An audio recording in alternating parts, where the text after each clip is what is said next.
The Alliance for Change discussed the gas to share project with the State Department during the party's recent visit to the United States. AFC Executive David Patterson said that his group shared concerns with the first phase of the program. We shared our concerns. We shared first our concerns on phase one, on the government's application for a loan, as well as and that is not backed by any technical studies.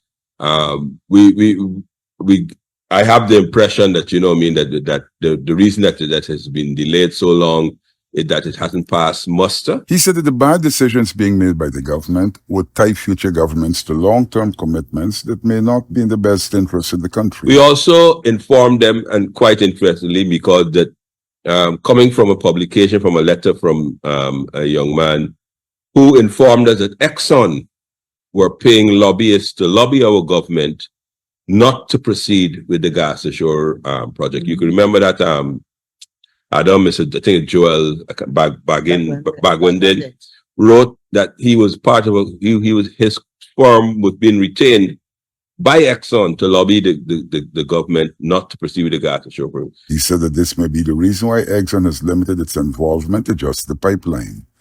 The AFC says that it's continuing to ask about the extent of Exxon's liability.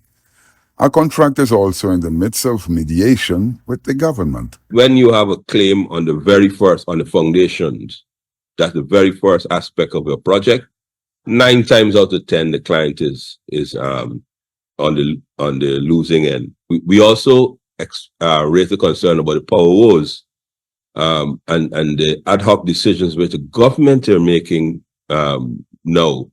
Remember, that this gas ashore project supposed to be powering us up now. Even me and you, Adam, if you're still in Guyana, supposed to be powering us up now, because for the end of 2024, it hasn't even gone past the foundation stage. Patterson said that there are knee-jerk responses by the government. They brought 27 containerized third-hand generators from Honduras.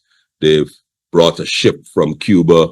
They're going out back, I think, from the last word I got inside, they're going back from another ship from some other place in the Middle East. And they'll continue doing this because of the poor planning. 2 years have passed since the government has applied for a loan from the U.S. Exxon Bank. To date, there has been no response. You're claiming that this project is going to be finished in March of 2025. That the government is still holding on to that. Which bank in which part of the world do you think will be funding a 3-month project? And then secondly, on the question of retroactive payment, I want to be very kind. So I'll use a word called, which I don't think is bad, hogwash.